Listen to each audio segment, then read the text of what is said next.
Queridos hermanos, iniciamos la lección divina de este día jueves 15 de diciembre, jueves de la tercera semana del tiempo de Adviento. Por la señal de la Santa Cruz de nuestros enemigos, líbranos, Señor Dios nuestro, en el nombre del Padre, y del Hijo, y del Espíritu Santo. Amén.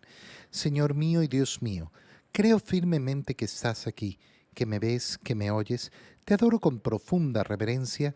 Te pido perdón de mis pecados y gracia para hacer con fruto este tiempo de lección divina. Madre mía Inmaculada, San José, mi Padre y Señor, Ángel de mi guarda, interceded por mí. En este día jueves, en la primera lectura, leemos el libro del profeta Isaías, capítulo 54, versículos 1 al 10. Alégrate, tú la estéril, que no dabas a luz, rompe a cantar de júbilo, tú que no habías sentido los olores de parto, porque la abandonada tendrá más hijos que la casada, dice el Señor.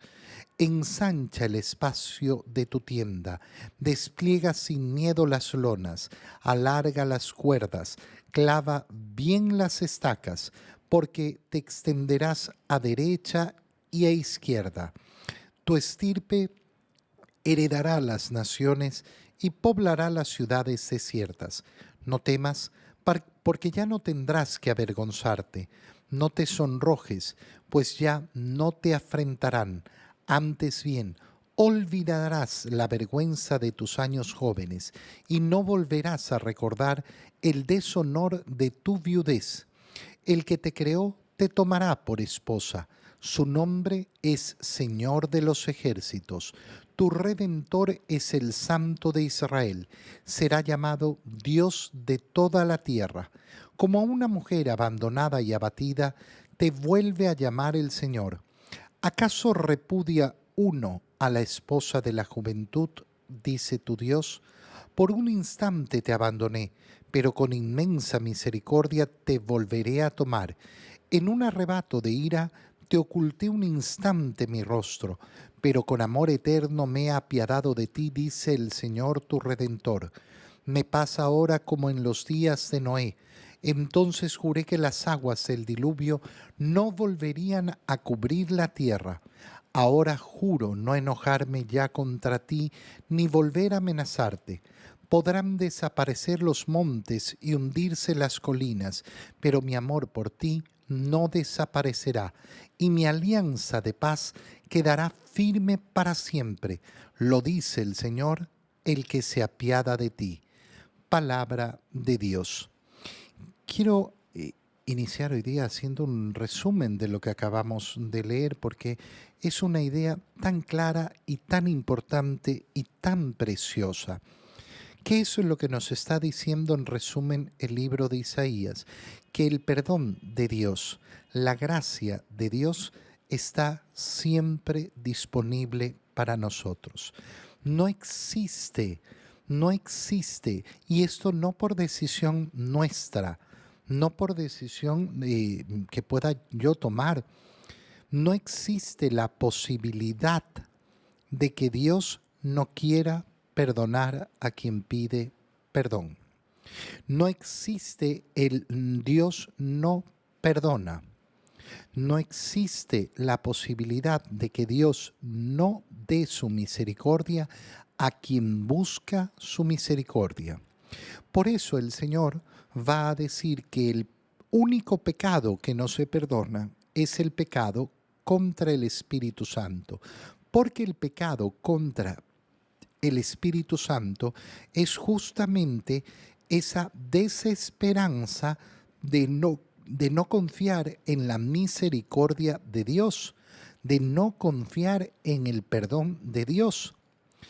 Es ponerme yo en el lugar de Dios y decidir que Dios no me puede o no me quiere perdonar, cuando Dios lo que ha decidido es todo el contrario, brindar su amor y su misericordia.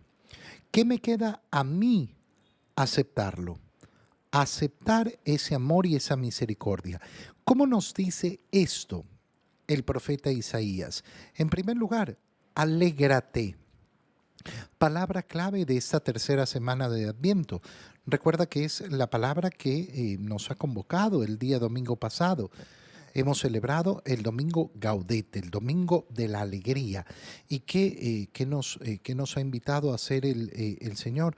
Nos ha invitado a alegrarnos profundamente, porque ya se acerca la Navidad.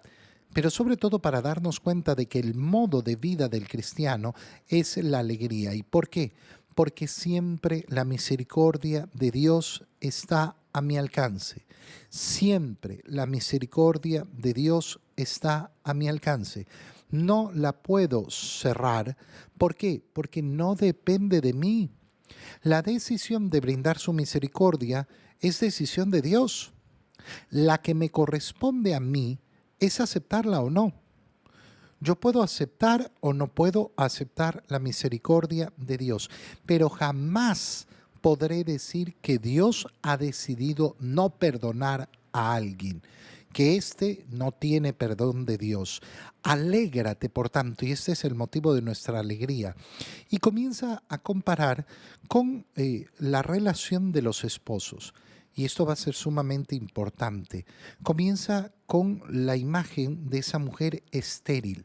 La estéril que no dabas a luz, alégrate, rompe a cantar de júbilo.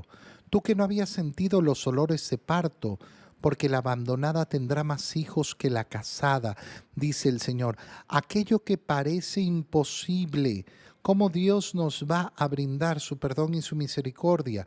Bueno, aquello que parece imposible, que está estéril, dé a luz, bueno, tendrá más hijos que la casada.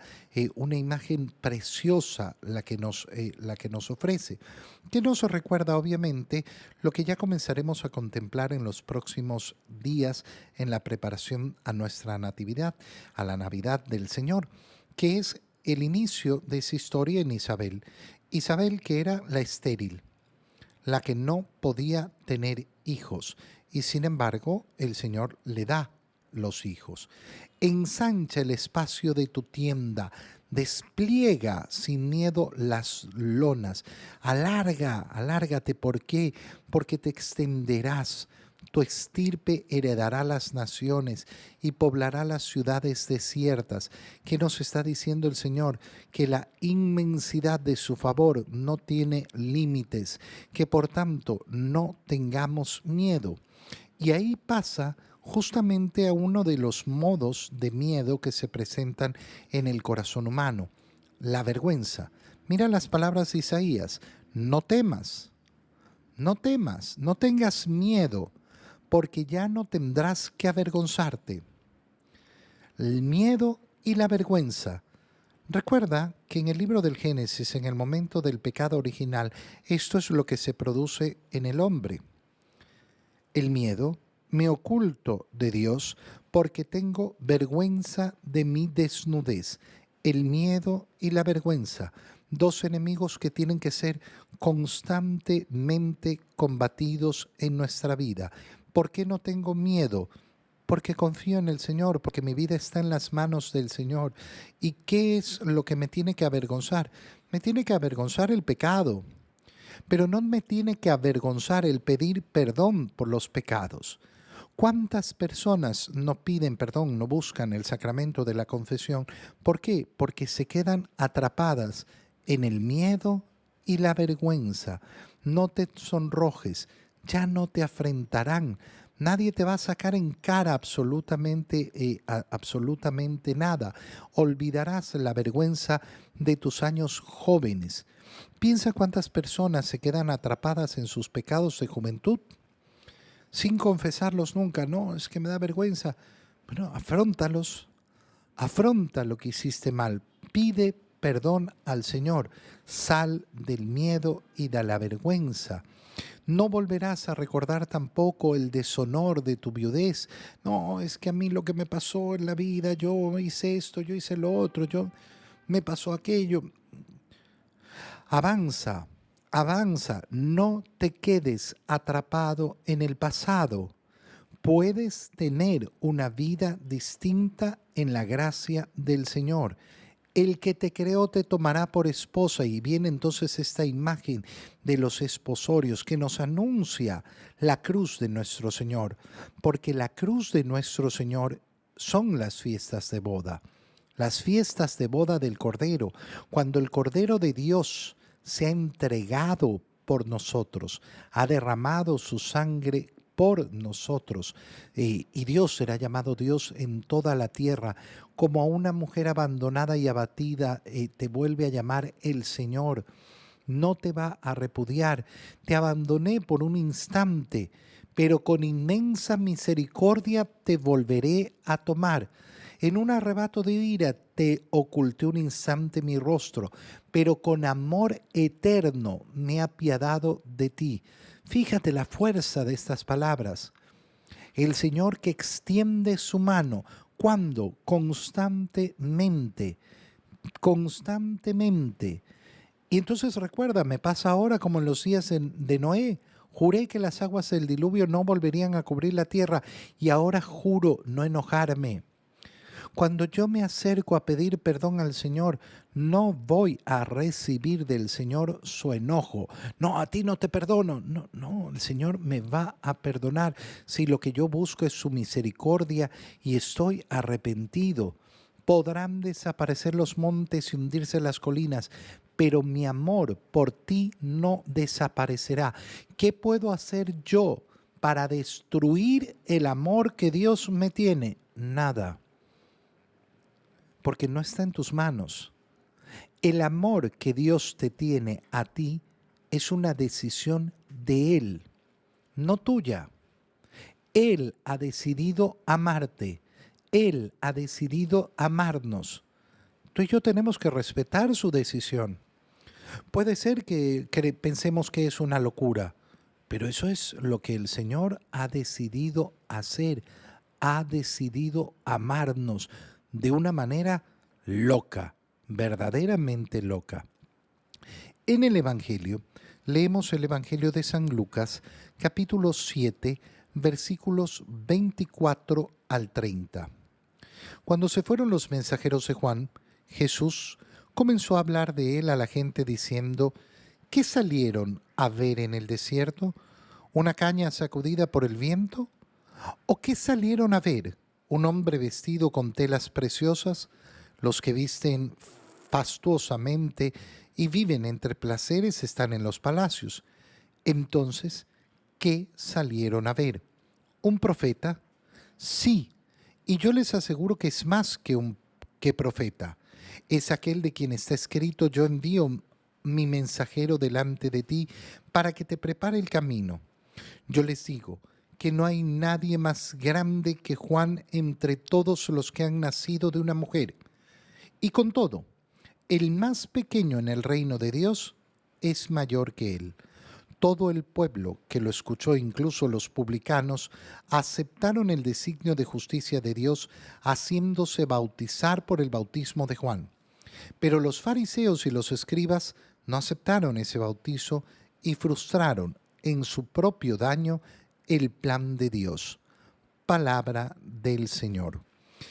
Continuamos con la segunda parte del Evangelio que hemos leído el día domingo.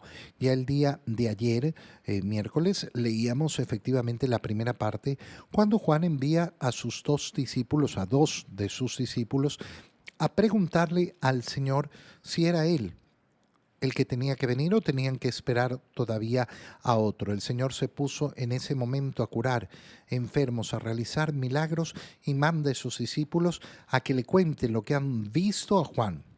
Cuando se fueron los mensajeros de Juan, empieza el Evangelio que hemos hecho hoy día, Jesús empieza a hablar a la gente de Juan, preguntándoles en primer lugar, ¿qué salieron a ver en el desierto? Juan vivía en el desierto, por tanto, para encontrarse con Juan había que dejar la comodidad, había que dejar el lugar, el hogar, había que salir al desierto. Y claro, salir al desierto no es una cosa sencilla. Encontrarse con Juan, por tanto, requería un esfuerzo. ¿Qué salieron a buscar?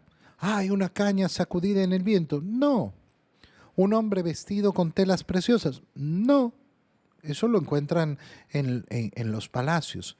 ¿Fueron a buscar un profeta? Sí, fueron a buscar un profeta.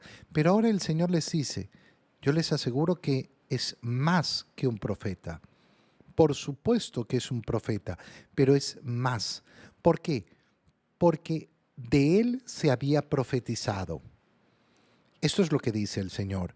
De él estaba escrito, yo envío mi mensajero delante de ti para que te prepare el camino. Por tanto, Juan es más que un profeta porque no solo ha desempeñado la función de profeta, sino que él mismo cumple en su ser profeta las profecías anunciadas con anticipación. Esto es muy sencillo de entender. Ningún profeta fue anunciado por un profeta anterior. Ningún profeta ha sido anunciado por un profeta anterior. Después vendrá, después de mí vendrá Isaías, después de Isaías vendrá Jeremías. No. El profeta realiza su misión en su tiempo y profetiza de acuerdo a la gracia que le da el Señor.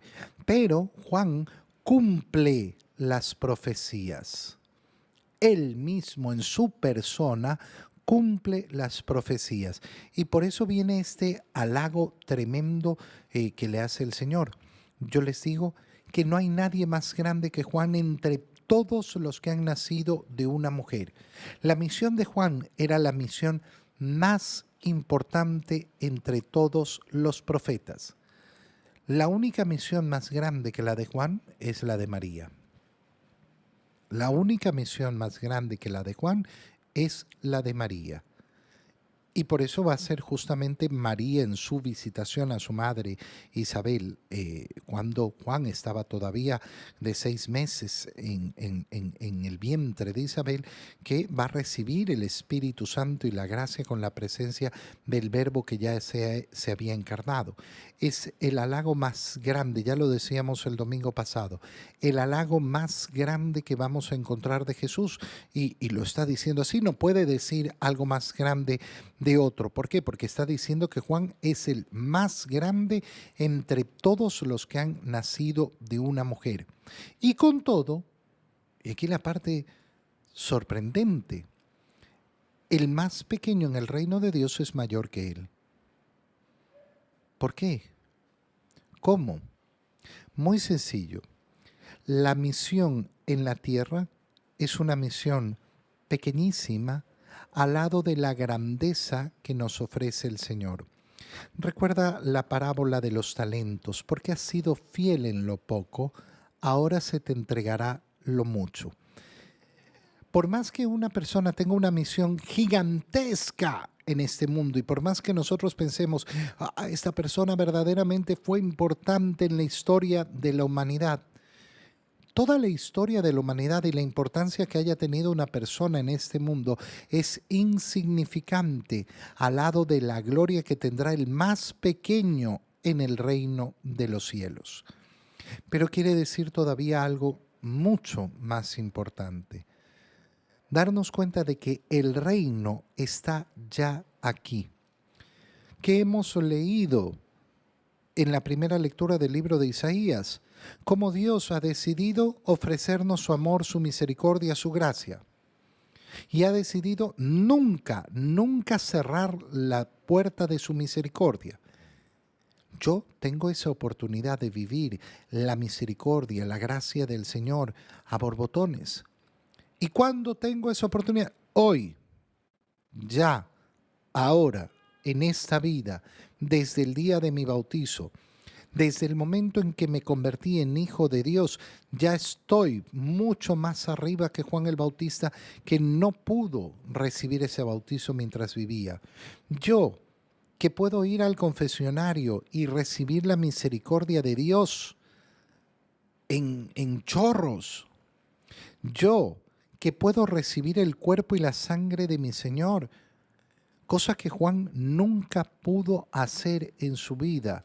Yo estoy mucho más arriba que Juan el Bautista, sin desmerecer todo lo grandioso de Juan el Bautista, pero las palabras del Señor apuntan a que nos alegremos verdaderamente en la gracia que nos tiene disponibles. Que abramos los ojos y nos demos cuenta cuán grande es el amor de Dios por nosotros. Todo el pueblo que lo escuchó, incluso los publicanos, aceptaron el designio de Dios y se hicieron bautizar por el bautizo de Juan. Pero los fariseos y los escribas no aceptaron ese designio de Dios. No quisieron cumplir el plan de Dios. Cuando yo me niego a buscar la misericordia del Señor, cuando yo me niego a vivir a la altura de Hijo de Dios, cuando yo me niego a comulgar, cuando yo le digo no al plan misericordioso de Dios, estoy haciendo lo mismo. Estoy frustrando el plan de Dios. El plan de Dios es repletarnos de su misericordia. Si yo no pido perdón de mis pecados, si yo no me acerco a cumplir el mandato del Señor, tome y come, entonces estoy frustrando el plan de Dios. Te doy gracias, Dios mío, por los buenos propósitos, afectos e inspiraciones que me has comunicado en este tiempo de lección divina. Te pido ayuda para ponerlos por obra. Madre mía Inmaculada, San José, mi Padre y Señor, Ángel de mi guarda, interceded por mí. María, Madre de la Iglesia, ruega por nosotros. Queridos hermanos, un feliz día para todos.